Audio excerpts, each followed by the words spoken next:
Hey everyone welcome. आज हम open stack को प्रैक्टिकली एक्सपीरियंस करके देखेंगे। आज मैं आपको ओपन स्टैक इंस्टॉल करके दिखाऊंगा। बहुत दिनों से हम ओपन स्टैक को कॉन्सेप्चुअली पढ़ रहे थे, काफ़ी चीज़ें भी समझी हमने, बट आज वो टाइम आ गया है कि आप इसको खुद प्रैक्टिकली एक्सपीरियंस करो। मैं चाहता हूँ कि आप इसको अपने लैपटॉप के ऊपर खुद से इंस्टॉल करो और हैंड्स ऑन करो। इसके लिए सबसे पहले इस सेशन को मैंने 3 पार्ट में डिवाइड किया है। ठीक है, तो मैं आपको बता देता हूँ आज का एजेंडा क्या है। तो ओपन स्टैक इंस्टॉलेशन को मैंने 3 पार्ट में डिवाइड किया है। सेक्शन ए है हमारा इंस्टॉल वर्चुअल मशीन। सबसे पहले हम एक वर्चुअल मशीन बनाएंगे। उसके बाद हम सेक्शन बी में ओपन स्टैक इंस्टॉल करेंगे, जो कि जेना रिलीज ओपन स्टैक का अभी तक आया नहीं है, अक्टूबर में आने वाला है, अंडर डेवलपमेंट है, बट हम डेवलपर रिलीज डाउनलोड करेंगे और इंस्टॉल करेंगे। तीसरा सेक्शन होगा वेरिफिकेशन, जिसके अंदर हम ओपन स्टैक को वेरीफाई करेंगे। जो हमने इंस्टॉल किया है उस प्रोडक्ट को हम वेरीफाई करेंगे कि वो कैसे इंस्टॉल हुआ है, उसका रिलीज क्या है, बेसिक्स कमांड चला के देखेंगे। तो बहुत ही इंटरेस्टिंग सेशन होने वाला है आज का। तो स्टार्ट करते हैं सबसे पहले सेक्शन से। तो सबसे पहले हमें चाहिए क्या, हमें चाहिए सबसे पहले ओरेकल का वर्चुअल बॉक्स। तो आपको क्या करना है, इंटरनेट से, गूगल से आपको ओरेकल वर्चुअल बॉक्स का सॉफ्टवेयर डाउनलोड करना है, लेटेस्ट रिलीज इंस्टॉल करना है अपने लैपटॉप के ऊपर। उसके बाद जब आप उसे स्टार्ट करोगे तो आपको कुछ ऐसा दिखाई देगा, जैसा कि अभी मैं आपको स्क्रीन पे शो कर रहा हूँ। लेफ्ट साइड में आपको दिख रही है virtual machines, different different virtual machine अलग अलग पर्पस के लिए बनी हुई हैं। आज जो हम बनाएंगे, एक नई वीएम बनाएंगे। इसके साथ आपको एक और चीज चाहिए, और वो है आपको ऑपरेटिंग सिस्टम का ISO DVD image. ISO DVD image वो कौन सा यूज करेंगे हम ओपन स्टैक को इंस्टॉल करने के लिए? हम उबंटू 20.0 प्रेफर कर रहे हैं। तो आप उबंटू 20 की एक आईएसओ इमेज डाउनलोड करेंगे। ठीक है, उसको डाउनलोड करके आप अपने डाउनलोड में रख लेंगे। उसके बाद जब हम वीएम क्रिएट करेंगे तो वहां पे आपको उस डीवीडी का इस्तेमाल करना है। कैसे? तो सबसे पहले आप न्यू में जाओगे। यहाँ पे आपको क्या करना है, ओपन स्टैक कुछ भी नाम दे दो, ओपन स्टैक लैब। ठीक है, अब इसके बाद क्या करना है, आपको सिलेक्ट करना है कि टाइप कौन सा है आपका, आर्किटेक्चर कौन सा है। लिनक्स है मेरा, उबंटू 64 बिट। देन नेक्स्ट पे जाना है आपको। यहाँ पे आपको रैम सिलेक्ट करनी है। तो रैम बहुत क्रिटिकल होता है, रैम, सीपीयू, हार्ड डिस्क, ये तीनों बहुत ही क्रिटिकल होते हैं जब आप एक ओपन स्टैक इंस्टॉल करते हो। बट आपको अपने लैपटॉप की भी केयर करनी है। आपके पास जितना भी अवेलेबल रैम है, आपको कुछ प्रोपोर्शन में ही उसको वीएम को देना चाहिए। अदरवाइज क्या होगा कि आपका लैपटॉप ही क्रैश हो जाएगा। तो हमें दोनों का ख्याल रखना है। तो अभी मैं क्या करता हूँ, मैं इसको 8 GB ले जाता हूँ। ठीक है, तो मैं इसको समथिंग अराउंड 8500 दे दिया।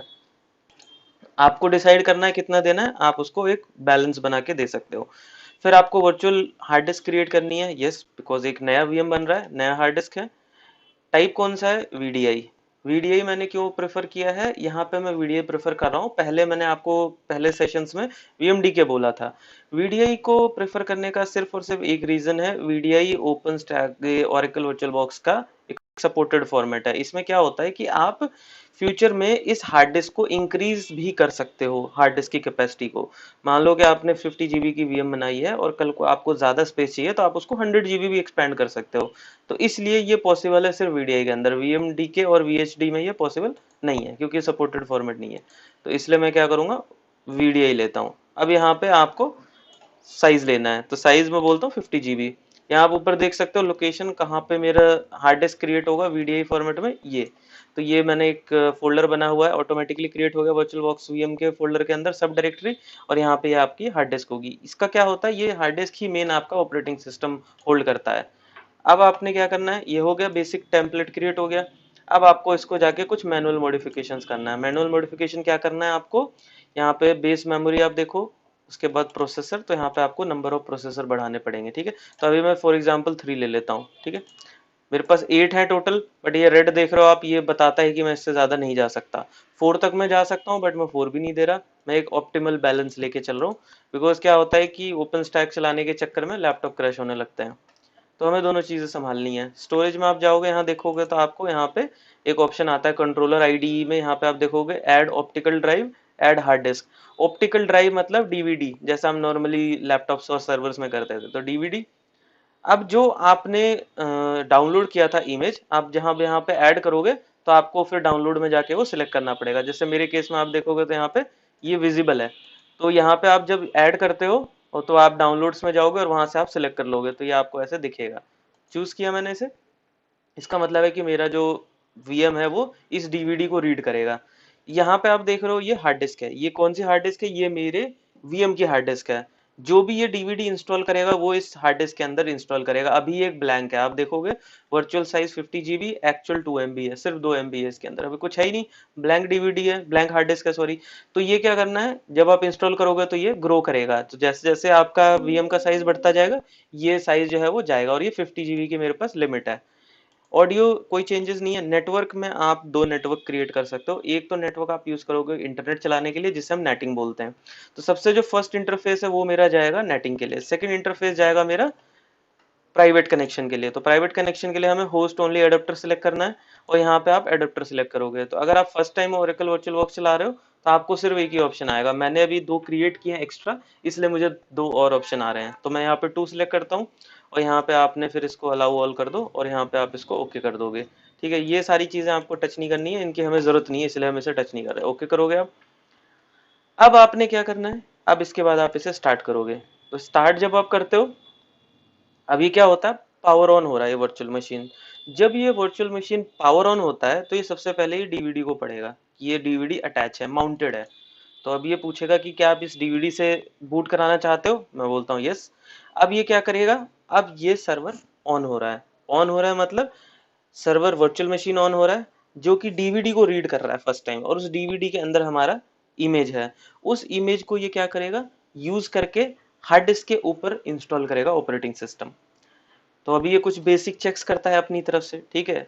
ज्यादा टाइम नहीं लगता इंस्टॉलेशन में, बट स्टिल क्या कहते हैं, हम इसको थोड़ा सा टाइम देंगे। और ये यहाँ पे आप देखोगे तो ये पहले तो सबसे पहले डीवीडी को चेक करता है कि आपकी डीवीडी सही है, आपने जो वर्चुअल मशीन क्रिएट किया है वो प्रॉपर है, कहीं कोई हार्डवेयर ड्राइवर फेलियर तो नहीं है, सब चीजें वो अपने लेवल पे चेक करता है। जब इसको कोई एरर नहीं मिलता है तब ये इसे पावर ऑन करता है। पावर ऑन तो हो चुका है, ये बेसिकली टेस्ट करके ये स्टार्ट करता है।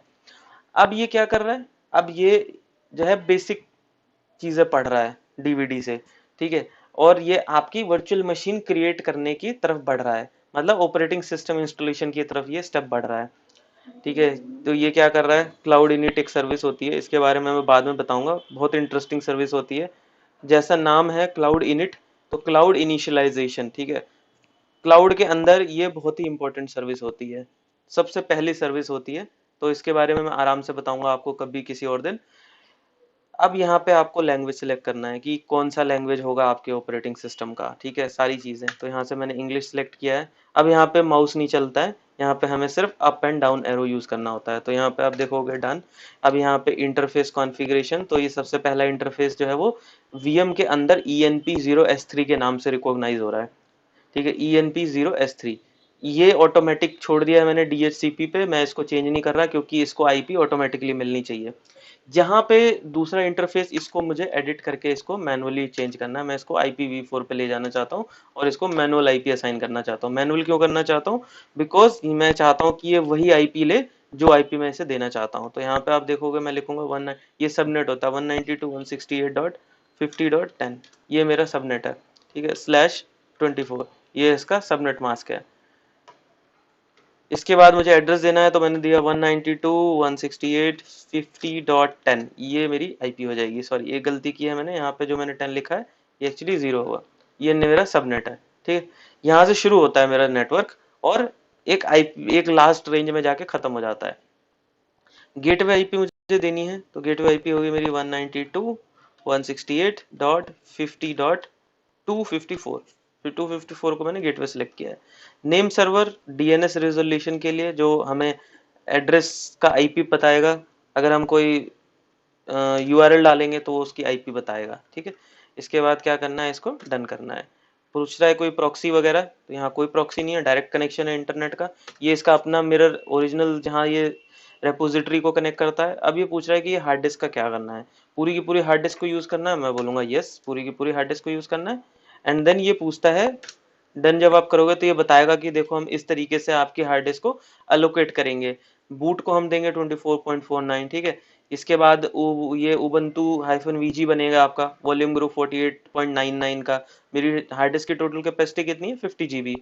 48.99 GB जो एक्चुअली जो रिकॉग्नाइज होता है, तो इतना जीबी जो है आपका एलवीएम को जाएगा, और ये यहाँ पे फिर ये रूट को देगा 24 पॉइंट, देन ये बाकियों को देगा। इस तरीके से ये क्या करेगा, एलोकेशन करेगा। आपको अगर इसमें कोई इशू है, आपको लगता है कि नहीं यार ये तो स्पेस ठीक नहीं है, इसको हमको चेंज करना चाहिए, तो वो आप कर सकते हो। ठीक है, तो इस मैं बोलता हूँ इसको एज इट इज छोड़ दो, इट इज ओके, डन। अब ये पूछता है कि आर यू श्योर, मैं बोलूंगा यस, तो कंटिन्यू करो। तो ये पूछता है मेरा नाम, बिकॉज कुछ बेसिक इन्फॉर्मेशन दी जाती है यूजर के बारे में। ठीक है, जैसे हम यहाँ पे सर्वर को नाम क्या देना चाहते हैं, तो मैं इसको बोलूंगा open stack, open stack hyphen lab. मैं इसको ओपन स्टैक लैब नाम दूंगा। यूजर नेम क्रिएट करने को बोल रहा है, तो मैंने एक यूजर नेम बता दिया। यूजर का पासवर्ड ये ही यूजर लॉगिन कर सकता है इस वीएम के अंदर, ये याद रखना। जो यूजर आप क्रिएट करते हो, केवल वही यूजर को परमिशन होता है, आप रूट से लॉगिन नहीं कर सकते। इसके बाद आप कर दोगे डन। पूछता है एसएसएच सर्वर इंस्टॉल करना है, मैं कहता हूँ हाँ सिक्योर सर्वर होता है, कर देते हैं, कोई हार्म नहीं है। ये पूछ रहा है आपको इनमें से कोई सर्विस चाहिए, तो ये सारी सर्विसेज मुझे नहीं चाहिए, मुझे तो प्लेन वीएम बनानी है मुझे, और इसके अलावा कुछ नहीं चाहिए। अब ये क्या कर रहा है, अब ये आपका जो है बैकएंड में इंटरनेट से भी कनेक्ट करेगा, बिकॉज जो इमेज हमने डाउनलोड करी है ना, उसमें कुछ पार्ट इसको एंड इंटरनेट से कनेक्ट करके पैकेजेस लेने होते हैं। ठीक है, तो अगर आपके पास इंटरनेट कनेक्शन नहीं है वीएम का, तो फिर आप जो है प्रॉब्लम आएगी, फिर आपका इंस्टॉलेशन स्टक हो सकता है। तो इसलिए आप पहले ही अपने लैपटॉप पे वीएम, मतलब लैपटॉप पे इंटरनेट चलाओ वाईफाई से, लैन केबल से, जैसे भी, सो दैट आपके वीएम को भी इमीडिएट इंटरनेट मिलता रहे।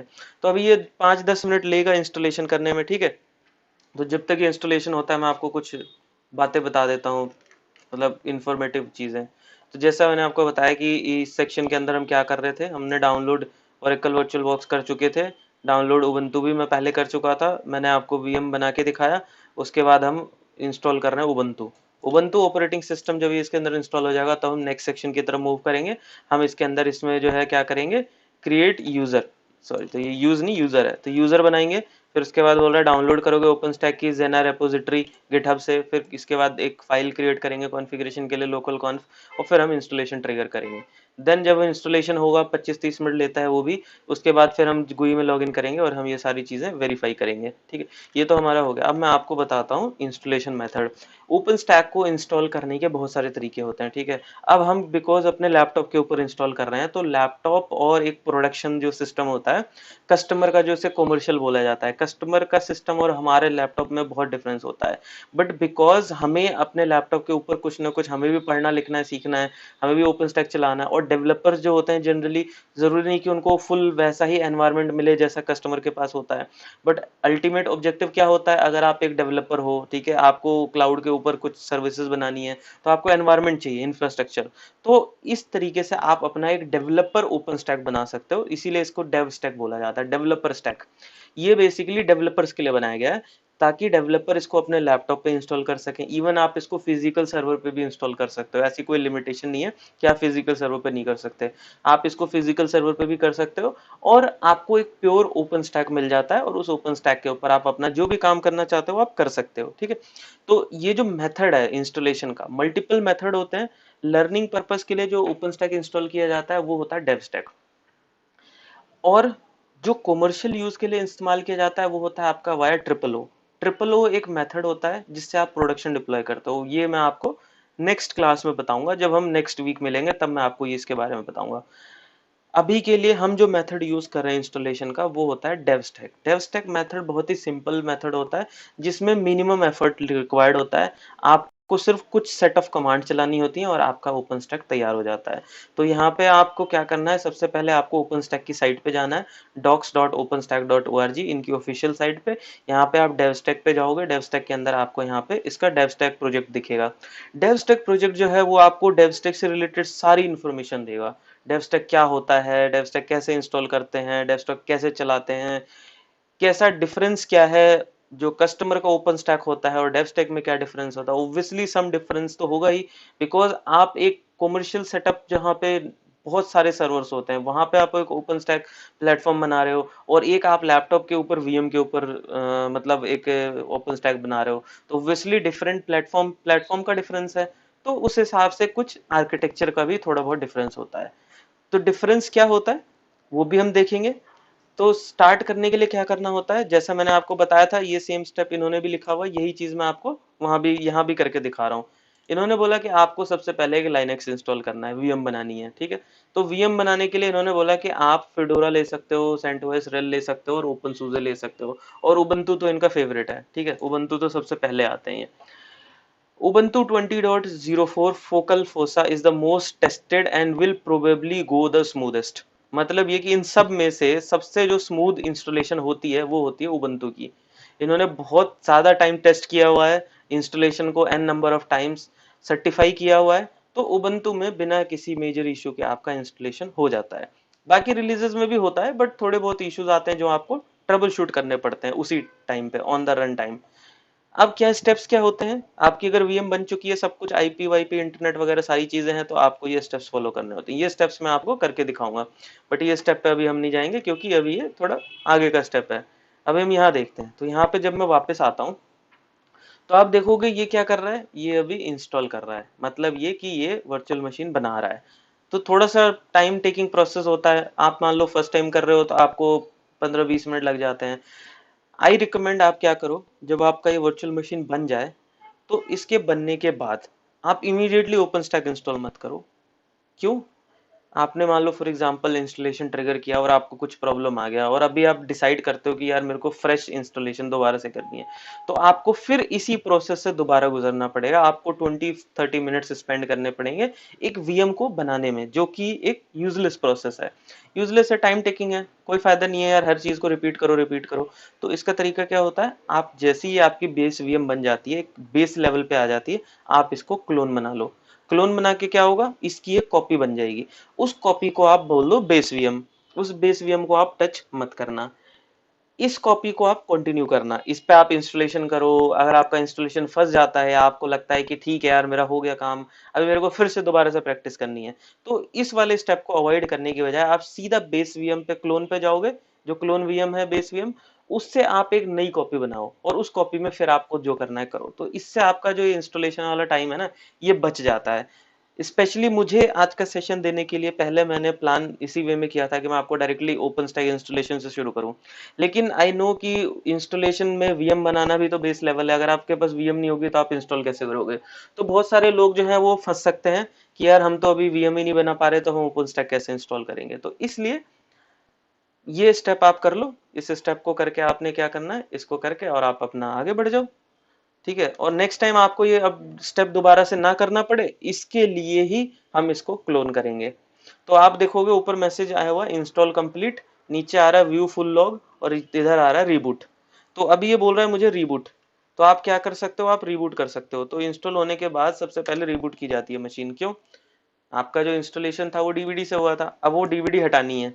अब आपका जो बूटिंग होगा वो कहाँ से होगा, हार्ड डिस्क से होगा। वो हार्ड डिस्क कौन सी है, जो हमने सबसे पहले स्टेप में बनाई थी। इस सेम कॉन्सेप्ट के लिए सेम लैब का मैंने पहले भी सेशन दिया था, जिसमें मैंने आपको ये बताया था कि वर्चुअल बॉक्स पे कैसे वीएम बनाते हैं। बट आज मैं दोबारा से सेम चीज बता रहा हूँ। आज मैं आपको उबंटू इंस्टॉल करके दिखा रहा हूँ सर्वर। उस टाइम पे मैंने आपको उबंटू डेस्कटॉप इंस्टॉल करके दिखाया था। आज मैं आपको उबंटू सर्वर इंस्टॉल करके दिखा रहा हूँ। डिफरेंस क्या है दोनों में? डेस्कटॉप एक बल्कि होता है जिसमें बहुत सारे सॉफ्टवेयर होते हैं। सर्वर एक ऐसा लाइट मोड होता है जिसमें सिर्फ और सिर्फ उतने ही टूल्स और फीचर्स होते हैं जितने की हमें एक चाहिए होते हैं रन करने के लिए। लाइट वेटेड होता है, आसानी से इंस्टॉल होता है, रन टाइम पे बहुत कम रिसोर्सेज कंज्यूम करता है, अननेसेसरी एक्स्ट्रा एप्स नहीं होते उसके अंदर। डेस्कटॉप क्या होता है, उसमें सब कुछ होता है, जो चीजें आपको नहीं भी चाहिए होती हैं वो भी होती हैं। फिर आप उसको इंस्टॉल अनइंस्टॉल वो आपकी मर्जी के ऊपर होता है, आप वो कर सकते हो। तो अब आप यहाँ देखोगे तो ये क्या हो रहा है, ये मेरा सिस्टम रीबूट हो रहा है। रीबूट होने के बाद क्या होगा, जब आप देखोगे तो ये अभी ब्लू स्क्रीन आ रही है, ये रीबूट हो रहा है, पावर ऑफ होके पावर ऑन हो रहा है दोबारा से। अब जब ये बूट होगा तो ये कैसे होगा, अब ये होगा हार्ड डिस्क से। वेरीफाई करना चाहते हो तो आओ देखते हैं। वेरीफाई करने के लिए ये इसका होम पेज है, यहाँ पे आप जाओगे सेटिंग में। सेटिंग्स में देखो आप क्या दिखता है, यहाँ पे आप जाओ स्टोरेज, स्टोरेज में आप देखो ये डीवीडी है, ठीक है। अच्छा अब इधर आ जाओ, अब ये बूट हो रहा है। अब ये देखो क्या कर रहा है, ये जो बूटिंग कर रहा है ये डीवीडी से नहीं कर रहा है, ये आपका हार्ड डिस्क से कर रहा है। क्यों? क्योंकि एक प्रायोरिटी होती है, बूट का सीक्वेंस होता है। बूट सीक्वेंस क्या कहता है कि आप जब बूट करते हो तो वो किस सोर्स से बूट कराए, क्या वो डीवीडी से करे, क्या वो सीडी से करे या नेटवर्क से करे। तो जनरली प्रेफरेंस जो होती है कि वो हमेशा जो है वो हार्ड डिस्क को दिया जाता है, लोकल हार्ड डिस्क को। लोकल हार्ड डिस्क सबसे पास में होती है इसलिए उसको दिया जाता है और परमानेंट होती है, तो इसलिए इसने सबसे पहले इसको सिलेक्ट किया है। इस डीवीडी को मुझे हटाना पड़ेगा। कई बार ये डीवीडी ऑटोमेटिकली हट जाती है, बट कई बार नहीं भी हटती है, तो ऐसा कोई मेजर इश्यू नहीं है। नहीं हटती तो आप हटा दो।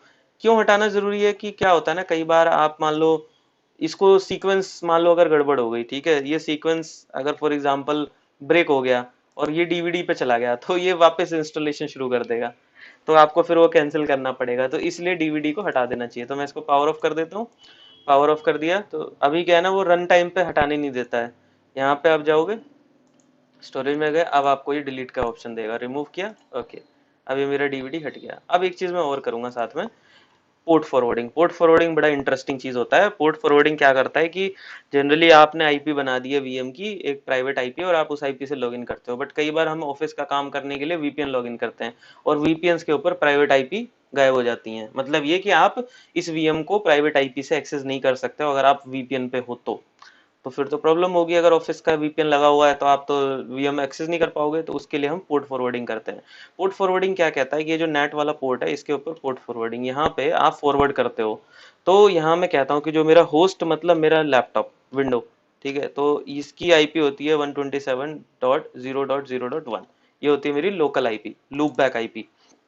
और ये मैं पोर्ट नंबर देता हूँ डायनेमिकली, कोई भी वैल्यू।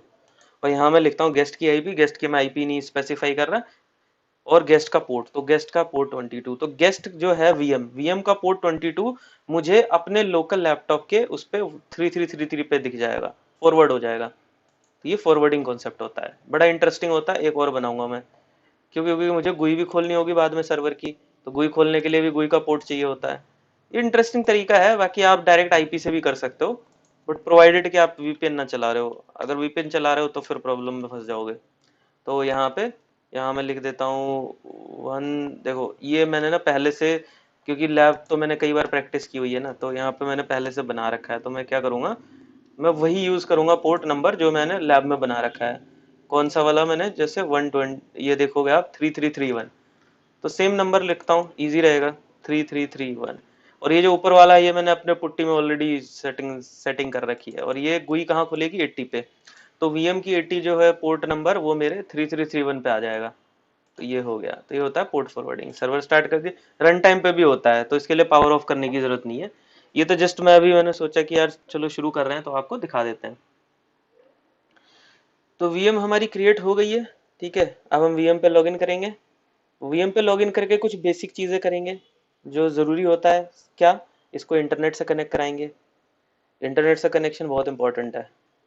अगर आपका इंटरनेट कनेक्शन नहीं है तो फिर आप कोई स्टेप नहीं कर सकते, फिर आपको ब्लॉक हो जाओगे आप, फिर कोई ऑप्शन नहीं है। तो अभी ये सर्वर हमारा बूट हो रहा है लोकल हार्ड डिस्क से, और ये बूट होके मेरे पास लॉगिन पेज आएगा, ठीक है। तो आप देखोगे यहाँ पे लॉगिन पेज आएगा। अभी ये स्टार्ट हो रहा है, थोड़ा सा टाइम लेता है स्टार्ट होने में। हम्म, ये देखो यहाँ पे आया लॉगिन पेज। ये बोलते हैं, अच्छा रूट से तो मैं लॉगिन ही नहीं कर सकता क्योंकि रूट का मैंने पासवर्ड भी नहीं सेट किया है, और रूट अलाउड भी नहीं होता है फर्स्ट टाइम में। तो मुझे अपने यूजर से लॉगिन करना है। मेरा यूजर कौन सा है, ये मेरे यूजर को प्रिविलेज है, ठीक है, कि मैं रूट बन सकता हूँ। तो sudo su करूंगा तो ये मुझसे मेरा पासवर्ड पूछेगा और ये मुझे रूट बना देगा। अब आप आईपी एड्रेस कमांड चलाओ, बहुत ही बेसिक और अच्छी कमांड होती है। अब आप देखोगे तो आपको यहाँ पे दो इंटरफेस दिखाई दे रहे हैं, enp0s3, enp0s8, ठीक है। अब मैं क्या करता हूँ, मैं कंसोल पे काम नहीं करूंगा, अब मैं अपने पुट्टी पे आता हूँ। तो मेरी पुट्टी जो है, ओके, तो मुझे पुट्टी खोलना पड़ेगा, तो मैं पुट्टी खोलता हूँ। तो देखो पुट्टी खोलने के लिए हमें क्या करना होता है, हमें यहाँ पे आना होता है, ठीक है। सब कुछ बना रखा है मैंने। अब आप यहाँ पे जैसे ही जाओगे, पोर्ट फॉरवर्डिंग लगा रखी है, कोई रॉकेट साइंस नहीं है, पोर्ट फॉरवर्डिंग है, बहुत सिंपल बेसिक चीज़ है। दिखा देता हूँ, देखो एडिट में गया, ये मेरा सेशन है 127.0.1, यूजर नेम, और ये पोर्ट 3333 जो मैंने पोर्ट फॉरवर्डिंग में डाला था, दैट्स इट। और लॉगिन किया, पासवर्ड पहले से पुराने वीएम का भी पासवर्ड सेम था, इसीलिए लॉगिन हो गया। तो अब देखोगे ये मैं लॉगिन कर चुका हूँ। अब मैं सूडो करूंगा, सूडो एसयू, तो ये मुझसे मेरा पासवर्ड पूछेगा रूट का, नॉट रूट का, मेरा पासवर्ड। अब ये मैं रूट बन गया, देखो अब मैं रूट बन गया। डायरेक्ट रूट लॉगिन नहीं कर सकता, लेकिन यहाँ से बन गया। अच्छा अब क्या करेंगे, google.com को पिंग करेंगे। अगर नहीं हो रहा है तो इससे करवाना पड़ेगा। देखो google.com पिंग नहीं हो रहा है। क्या होता है ना कि उबंटू के अंदर जो लेटेस्ट रिलीज है उसमें नेटवर्किंग का थोड़ा सा ना अलग कॉन्सेप्ट है, वो थोड़ा सीखना पड़ेगा। सेंटोस और रेल जैसा नहीं है। इनफैक्ट सेंटोस और रेल 8 से भी वो चेंज हो गया। नेटवर्किंग चलता था पहले, नेटवर्किंग सर्विसेज, अब वो बदल गया। उबंटू में तो थोड़ा सा डिफरेंट है। तो सीखने के हम सीख लेते हैं net plan, etc net plan. ये फोल्डर होता है जिसके अंदर आपकी कॉन्फ़िगरेशन होती है नेटवर्क के लिए। तो इसको आप वी करोगे, वी में ये फाइल नेम दोगे, ठीक है। अब यहाँ क्या है, यहाँ पे आप देखोगे तो यहाँ पे DHCP, ये पहला इंटरफेस है। S3 इसको तो मैं टच नहीं करता, इसको let it be as it is, ठीक है। ये वाला दूसरा, ये भी ठीक है, इसमें कोई चेंजेस करने की जरूरत नहीं है, ठीक है। अब मैं एक कमांड चलाता हूँ IP रूट। IP रूट क्या करता है, IP रूट मुझे ये बताता है कि मेरे रूट्स कौन कौन से हैं। तो यहाँ ना मुझे 2 डिफॉल्ट रूट दिख रहे हैं। एक्चुअली ये थोड़ा सा बगी है, बगी इन द सेंस कि 2 रूट बने हुए हैं। तो अभी मैं क्या करता हूँ कि इसको मैं ना IP रूट डिलीट कर देता हूँ। दो रूट नहीं होते हैं डिफॉल्ट के, एक ही होता है। और अभी मुझे डिफॉल्ट जो है वो यहाँ से ले जाना है, क्योंकि इंटरनेट यहाँ पे चलेगा, इस पे नहीं चलेगा। तो मुझे ये डिलीट करना है, तो इसको मैं डिलीट कर देता हूँ, ठीक है। ये थोड़ा परेशान करता है यार ये ना। तो इसके लिए मैंने क्या किया, मैंने एक तरीका बनाया कि मैं इसको क्रॉन में डाल देता हूँ, और क्रॉन हर 1 मिनट पे, इवन दो ये मतलब एक जुगाड़ है, तो कोई सोल्यूशन नहीं है, ये जुगाड़ लगाया मैंने, ठीक है। तो क्रॉन टैब हाइफन ई करते हैं, और पूछता है कौन सा एडिटर यूज करना है। तो यार मैं तो विम यूज करूंगा, ठीक है। तो मैं 2 डालूंगा। बहुत सारे एडिटर होते हैं बट मुझे विम पसंद है। तो यहाँ पे लिखना है कि कितनी बार चलाना है, तो ये 5 स्टार लगा दिए मैंने, और जो कमांड चलानी है वो यहाँ लगा दिया, और इसको मैंने सेव कर दिया। अब ये मेरा हर 1 मिनट चलता रहेगा, ताकि अगर कभी गलती से ये रूट वापस आ गया तो ये इसको हटा देगा। ये रूट प्रॉब्लम क्रिएट करता है। अब मैं google.com को पिंग करूंगा तब हो जाएगा। काफी परेशान किया था इसने मुझे स्टार्टिंग में, फिर मैंने इसका ऐसे ही सोल्यूशन निकाला है। तो अभी मेरा इंटरनेट चल रहा है, बहुत अच्छी बात है। सबसे पहले आपको क्या करना होता है, इंटरनेट चलने के बाद आपको अपना अपडेट करना है। तो यहाँ पे उबंटू में कमांड अलग होती है। रेड हैट और सेंटोस के अंदर चलता था यम, यम के बाद DNF आया। यहाँ पे चलता है APT। तो APT अपडेट, ये क्या करेगा, ये बैकएंड में अपने सर्वर से कनेक्ट करेगा, उबंटू के सर्वर से, और वहां से आपके ऑपरेटिंग सिस्टम और सर्वर पे जो लेटेस्ट पड़ा हुआ है उस पे और इसके में जो जो भी डिफरेंस होगा ये इसको इंस्टॉल कर देगा, ठीक है। अब क्या करना है इसके बाद, इसके बाद आपको क्या कहते हैं, एक सेकेंड, हाँ वापस आते हैं, यहाँ पे आते हैं इंस्टॉलेशन वाले पेज पे, ठीक है। यहाँ पे आते हैं, अब हम एंटर कर रहे हैं सेकंड फेज। तो आपने देखा एजेंडा के अंदर हमने वीएम बना दिया, ठीक है। अब हम आते हैं second phase, open stack installation. तो अब मैं आपको ओपन स्टैक इंस्टॉल करके दिखाऊंगा। सेकंड फेज हमारे सेशन का, सेकंड फेज, सबसे पहले आपको एक यूजर क्रिएट करना होता है। रूट से लॉगिन किया है मैंने, अभी रूट से किया हुआ है। यहाँ पे आप सबसे पहले एक यूजर क्रिएट करोगे, ठीक है। यूजर हो गया मेरा क्रिएट। अब इस यूजर का पासवर्ड सेट कर लो। उन्होंने नहीं लिखा हुआ, लेकिन मैं आपको बता रहा हूँ क्यों, क्योंकि बाहर अगर आप लॉगिन करोगे तो आपको पासवर्ड तो होना चाहिए ना। तो पासवर्ड स्टैक, और इसको पासवर्ड दे देते हैं। तो इसको भी मैंने वही सेम पासवर्ड दे दिया, सबको एक जैसा ही दे दिया। ये यूजर बन गया। अब ये कहता है जब ये यूजर बन जाए तो इस पासवर्ड यूजर को सूडो को प्रिविलेज होना चाहिए विदाउट एनी पासवर्ड। मतलब ये कि जब ये सूडो की कमांड चलाए तो इसको पासवर्ड ना देना पड़े। सूडो 2 तरीके से होता है, एक होता है कि जब भी यूजर सूडो करना चाहेगा तो उसको पासवर्ड देना पड़ेगा अपना खुद का, और एक होता है कि जिसमें उसको कोई पासवर्ड नहीं देना, सिर्फ सूडो लिखेगा और उसकी कमांड चल जाएगी। तो यहाँ पे हमें करना पड़ेगा, अदरवाइज क्या होगा, जो इंस्टॉलेशन है ना वो स्टक होगी। हर स्टेज में ये आपसे पूछेगा इंस्टॉलेशन करूं, पासवर्ड बताओ इसका। तो इसलिए हमने ये किया हुआ। अब आप इस यूजर पे स्विच करोगे, sudo su stack, और उसके बाद आप करोगे git clone। लेकिन मैंने आपको एक चीज बताया था कि आपको git का पैकेज डालना पड़ेगा, अदरवाइज आप जो है इंस्टॉल नहीं कर पाओगे। अब चला के दिखा देता हूँ कमांड, है ना, सामने दिखाना ज्यादा बेटर है। ये देखो, अभी देखो क्या करता है, क्लोनिंग इनटू डेव स्टैक, चल गया। मतलब ये कि गिट का पैकेज इसमें इंस्टॉल्ड है। तो इसके अंदर गिट का पैकेज डला हुआ है, तो हमारा चल गया। एक सेकंड रुक जाओ, मैं देख लो मैंने सही सही ईवीएम पे लॉगिन किया है ना, हाँ सही है। इसके अंदर गिट का पैकेज पड़ा हुआ है, बड़ी वियर्ड बात है वैसे, चलो ठीक है, अच्छी बात है अगर आपका गिट का पैकेज पड़ा हुआ है। गिट मतलब कमांड, गिट की कमांड चलाने के लिए, तो अगर आपका पड़ा हुआ है तो दैट्स ओके, वेरी गुड। अब आप सीधा कमांड चला लोगे। अगर नहीं है तो क्या करोगे, आपको जैसे एपीटी इंस्टॉल किया था ना, एपीटी इंस्टॉल गिट, तो ये क्या करेगा। अब देखो ये मुझे एरर दे रहा है, मुझे परमिशन नहीं है ना, मैं यूजर हूँ, तो मैं करूंगा sudo। अब देखो चल गया। अब ये क्या करेगा, ये गिट से रेपोजिटरी से कनेक्ट करेगा और रीड करेगा और इंस्टॉल कर देगा। कोई डिफरेंस मिलेगा तो कर देगा, नहीं मिलेगा तो नहीं करेगा। इसको डिफरेंस दिखा होगा वर्जन में। अब आप क्या करोगे, गिट क्लोन कमांड चलाते हो। गिट क्लोन की जब कमांड चलाते हो, ऑलरेडी एग्जिस्ट यहाँ पे। गिट क्लोन करता क्या है, डाउनलोडिंग। जब हम नॉर्मली गूगल से डाउनलोड करते हैं ना, ऐसे ही डाउनलोडिंग करता है। गिट एक रेपोजिटरी है जहाँ पे सारे कोड लोग रखते हैं अपने, वर्ल्ड वाइड। तो यहाँ पे आपको एक डायरेक्टरी दिख रही है, इसको मैं डिलीट कर देता हूँ, ठीक है। अब देखो यहाँ पे कुछ नहीं है, खाली है ये पेज। अब मैं यहाँ पे गिट की कमांड चलाता हूँ, गिट क्लोन। ये क्या कर रहा है, ये ओपन स्टैक की रेपोजिटरी से कनेक्ट करके और वहां से सारे पैकेजेस डाउनलोड कर रहा है, और ये लेटेस्ट वाले डाउनलोड करता है। अब आप कहोगे मुझे लेटेस्ट नहीं चाहिए, मुझे अगर ओपन स्टैक का पुराना रिलीज चाहिए, तो वो आपको स्पेसिफाई करना पड़ता है at the time of installation. ये क्या है, ये ऐसा नहीं कि फुल पैकेज डाउनलोड करता है, ये सिर्फ लिंक्स डाउनलोड करता है। देखो 15 MB, 15 MB का तो पैकेज होता नहीं है, ये लिंक्स डाउनलोड करता है। तो जब आप इंस्टॉलेशन करते हो उस टाइम पे आप उसको चेंज भी कर सकते हो, ठीक है। बट बाय डिफॉल्ट वो क्या करेगा, बाय डिफॉल्ट वो आपका लेटेस्ट उठाएगा, जो कि जेना। अब ये कहता है कि आप एक फाइल क्रिएट करो लोकल डॉट कॉन्फ, और इसके अंदर आप ये सारी वैल्यूज डालो। लोकल डॉट कॉन्फ के अंदर ये फाइल में ये पैरामीटर डालने होते हैं। इसके लिए मैंने क्या किया हुआ, इसके लिए मैंने यहाँ पे ऑलरेडी एक इंस्टॉल किया था, तो वहां पे मैंने ये सारी चीजें डाल रखी थी। तो यहाँ पर मैं, आप देखोगे ये पड़ा हुआ है मेरे पास पहले से। तो मैं करता हूँ vi लोकल डॉट कॉन्फ। अब मैं यहाँ पे ये वैल्यू डाल देता हूँ। एक चीज एक्स्ट्रा ऐड किया है मैंने इसके अंदर, क्या, होस्ट आईपी। होस्ट आईपी मांगता है वो, तो होस्ट आईपी वही है जो मेरी वीएम की आईपी है। क्या है, ये आईपी है 10, तो इसको मैंने ये आईपी दे दिया है। इसके अलावा मैं और कुछ नहीं दे रहा। इसके अंदर बहुत सारी पैरामीटर सपोर्टेड होते हैं इंस्टॉलेशन से रिलेटेड, बट हम बेस पे जा रहे हैं, बिल्कुल बेसिक। हम कोई भी पैरामीटर को एक्स्ट्रा ऐड नहीं कर रहे। अब आपने एक ही सिंपल कमांड चलानी है, ./stack। और जब आप ये कमांड चलाओगे तो आपका इंस्टॉलेशन स्टार्ट हो जाएगा ओपन स्टैक का। अब ये ओपन स्टैक इंस्टॉल हो रहा है, ठीक है। अब ये देखो, अब ये सारे स्टेप्स करेगा, और ये एटलीस्ट 25 to 30 मिनट्स, इवन इससे भी ज्यादा ले सकता है, इससे भी ज्यादा टाइम ले सकता है।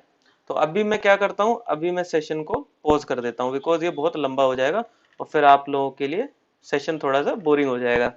तो एक काम करते हैं, कहाँ है हमारा रिकॉर्डिंग टूल, फ्लैश। तो अभी हम इसको पॉज कर देते हैं, ठीक है। Hello everyone. तो जैसा आप देख सकते हो कि हमारा इंस्टॉलेशन जो है वो बीच में अटक गया है। तो प्रैक्टिकली जब हम कोई भी लैब बनाते हैं, तो चाहे कोई भी आपको कितनी भी अच्छी तरीके से समझा दे, सिखा दे या दिखा दे, कुछ भी करे, बट जब आप एक्चुअली जब हैंड्स ऑन करने जाते हो ना, आप यूट्यूब से वीडियो देख लो, कैसे भी आप करके देख लो, बट जब आप खुद करते हो तो कोई ना कोई इशू आपको आता ही आता है। तो ये इश्यूज होते हैं जिनको आप एक्सप्लोर करोगे, ढूंढोगे, तो आपको कोई ना कोई सोल्यूशन मिल ही जाएगा। बट ये कभी कभी डिमोटिवेटिंग इश्यूज भी होते हैं। मतलब आप फ्रस्ट्रेट होके, हो सकता है कि आप सोचो यार ये क्या बकवास है, मैं इंस्टॉल नहीं करूंगा, तो आप छोड़ भी देते हो। तो एक एग्जाम्पल है आपके सामने, फ्रेश वीएम है मेरी, सब कुछ फ्रेश है, कुछ भी नहीं, मैंने नया बनाया पूरा बेस से। आपके सामने अभी थोड़ी देर पहले मैंने इंस्टॉलेशन स्टार्ट किया था और मैंने वीडियो को पॉज कर दिया था, बिकॉज वो चल रहा था। तो आई थॉट कि आपको इतना अननेसेसरी वेट क्यों कराना। अभी मैंने ये पाया है कि इन बिटवीन ये चलते हुए ये बीच में स्टक हो गया है। एरर आप देख सकते हो, कॉमन एरर है, आपको भी आ सकती है, इसीलिए आपको बता रहा हूँ। अगर ये एरर आती है तो, ये वाली एरर आती है, एरर देख लो ध्यान से। अगर ये एरर आती है तो इसका एक नॉन सोल्यूशन है जो मेरे पास पड़ा हुआ है, मैंने खुद नहीं बनाया, इंटरनेट से ढूंढा है, ठीक है। तो इसके लिए क्या करना है, इस सोल्यूशन के लिए मैं आपको बता देता हूँ प्रॉब्लम क्या है। प्रॉब्लम ये है कि ये पाइथन बेस्ड सारी स्क्रिप्ट्स हैं, ठीक है। पाइथन यूज करता है, पाइथन मॉडर्न प्रोग्रामिंग लैंग्वेज है, जैसा मैंने आपको बहुत पहले बताया था, सब कुछ पाइथन में लिखा हुआ है। अब होता क्या है कि पाइथन जो है वो, उसके लिए भी बहुत सारे डिपेंडेंसीज होती हैं पाइथन की, जो चाहिए होती हैं जो भी काम आप करना चाहते हो। तो ये इंस्टॉलेशन में वो क्या करता है, वो बैकएंड से वो उसको इंस्टॉल करने की कोशिश कर रहा है। अब होता क्या है कि पाइथन एरर थ्रो कर रहा है कि ये किसी आरपीएम को इंस्टॉल नहीं कर पा रहा है। अब ये नहीं कर पा रहा है क्यों? क्योंकि जो नॉर्मल इंस्टॉलेशन होता है वो क्या करता है, वो हर चीज चेक करता है, और उसको अगर वो कोई चीज पहले से मिल जाती है या कोई अलग परमिशंस के साथ दिखती है तो वो आगे नहीं बढ़ता, वो वहीं पे स्टक कर जाता है। वो बोलता है नहीं, मैं आगे नहीं बढ़ सकता, ये कुछ अलग है, जैसा कि मैं एक्सपेक्ट कर रहा था ऐसा नहीं है, अनएक्सपेक्टेड। तो इस केस में हमें क्या करना है, हमें इस पाइथन को ये बोलना है कि भाई ये जो है आप इग्नोर करके आगे बढ़ जाओ। तो इसके लिए हम क्या करेंगे, हमें जाना है डेवस्टेक फोल्डर में जिसमें कि हम ऑलरेडी हैं। तो आप अगर पीडब्ल्यूडी में करता हूँ, हम ऑलरेडी डेवस्टेक फोल्डर में हैं। हमें इस फोल्डर के अंदर जाना है इंक, और इसके अंदर एक फाइल होगी, तो ये आईएनसी फोल्डर है, और यहाँ पे आपको एक फाइल मिलेगी जिसका नाम है पाइथन। ये वो पाइथन स्क्रिप्ट है जो कि ओपनस्टैक यूज कर रहा है इंस्टॉलेशन के लिए, ये वो पाइथन स्क्रिप्ट है। अब आपको इसके लाइन नंबर 198 पे जाना है। वैसे तो लाइन नंबर 198 पे आप नहीं जाओगे पाओगे, वीआई एडिटर में एक फंक्शन होता है, आप कॉलन दबाओगे, शिफ्ट और कॉलन साइन, तो ये इस तरीके से। इसके बाद आप लिखोगे सेट स्पेस नंबर, तो ये क्या करेगा, नंबरिंग कर देगा। और आप फिर क्या नंबर बोला है उसने, 198, तो आप यहाँ लिखोगे 198, ये आपको 198 लाइन पे ले जाएगा। कभी कभी ऊपर नीचे भी ले जाता है। ये देखो, ये कमांड होती है $cmd_pip, ये वेरिएबल है, और यहाँ पे होता है $अपग्रेड। ये बेसिकली कमांड है, और ये अपग्रेड करता है कोई भी चीज जो इसको मिलता है। अब ये क्या कह रहा है ना कि यहाँ पे आपने इसको, यहाँ पे सब कुछ ठीक है, आपने यहाँ पे बस इतना लिखना है, इग्नोर 198। लेट मी चेक, मैं सही लाइन पे हूँ ना? हाँ। तो यहाँ पे ना स्क्रिप्ट में आधा पड़ा हुआ है, अपग्रेड क्या है ये भी नहीं लिखा है। तो ये चीज, ये कहना ये चाहते हैं कि आप इसको इग्नोर करो। तो आपने ये सिर्फ एक वेरिएबल लगाना होता है, आर्गुमेंट हाइफन हाइफन इग्नोर, अगर उसको इंस्टॉल्ड मिले तो वो करे। तो इग्नोर करने के लिए ये मैंने लगा दिया। ठीक है, मुझे लगता है शायद मैं कुछ गलत लिख रहा हूँ, ये जरूरत नहीं है इस चीज की ना, ये गलत लिखा हुआ है क्योंकि अपग्रेड कर रहा है, तो अपग्रेड के लिए है। पर चलो, क्योंकि लिखा हुआ है यार, इंटरनेट बेस्ड सोल्यूशन है तो इसको हम फॉलो कर लेते हैं। Actually don't remember last time मैंने जब किया था तो मैंने कुछ ऐसा ही लगाया था क्या, बट लगा देते हैं। There is no harm in it, कुछ नुकसान नहीं होगा, इंस्टॉलेशन हमारा वापस चल जाएगा। तो अभी मैं वापस जाता हूँ और मैं इसको दोबारा से ट्रिगर करता हूँ, सेम सेम स्क्रिप्ट। देखो मैंने ट्रिगर कर दिया। अब ये क्या करेगा, अब इसकी ये इग्नोर मार देगा अगर इसको लगता है कि कोई चीज पहले से इंस्टॉल्ड है। ठीक है, तो ये इग्नोर मार देगा, उसको दोबारा से इंस्टॉल नहीं करेगा। ठीक है, तो अभी ये फिर से चल रहा है, तो अभी मैं क्या करता हूँ, अभी मैं दोबारा से पॉज पे जाता हूँ। अगर मेरा फेल होता है तो मैं आपके पास डेफिनेटली मैं आपको एरर दिखाऊंगा। ठीक है, और मैं आपको इसके लॉग्स भी शेयर करूंगा ताकि आप उसको लाइन बाय लाइन पढ़ सको, और जब आप अपनी इंस्टॉलेशन करो तो आप कंपेयर भी कर सको। मैं ये चाहता हूँ, मेरा ऑब्जेक्टिव है कि आप अपनी लैब इंस्टॉल करो खुद अपने आप से, और आप करो मीन्स आप सक्सेसफुली इंस्टॉल करके दिखाओ। तो इसलिए मैं आपको हर एक चीज शेयर करूंगा। सम रेस्ट्रिक्शंस की वजह से, टाइम लिमिट की वजह से कभी कभी स्किप करना पड़ता है, इवन दो मैं पर्सनली बिलीव नहीं करता स्किप करने में, बट ठीक है, रेस्पेक्टिंग दी टाइम स्टैम्प और सारी चीजें। तो मैं क्या करूंगा, मैं आपको लॉग शेयर करूंगा, और अभी मैं पॉज पे जा रहा हूँ, और उसके बाद जब हमारा अगर एरर आएगा तो अगेन मैं आपको दिखाऊंगा, अगर सक्सेस होगा तो भी मैं आपको दिखाऊंगा। तो जब ये इंस्टॉलेशन हो जाएगा तो एंड में फिर एक मैसेज आएगा कि हमारा इंस्टॉलेशन हो गया है। आपको मैंने बता दिया एरर मिला मुझे। एरर क्या कह रहा था कि कुछ पैकेज उसको ऑलरेडी इंस्टॉल दिख रहे थे, इसकी वजह से वो एरर थ्रो कर रहा था, आगे नहीं बढ़ रहा था। तो उसको मैंने हाइफन नो डिपेंड कर दिया, इग्नोर, कि वो इसको इग्नोर करके आगे बढ़ जाए। तो अभी मेरा इंस्टॉलेशन चल गया है। ठीक है, तो मैं पॉज पे जाता हूँ, लेट मी सी कैसे पॉज पे गए।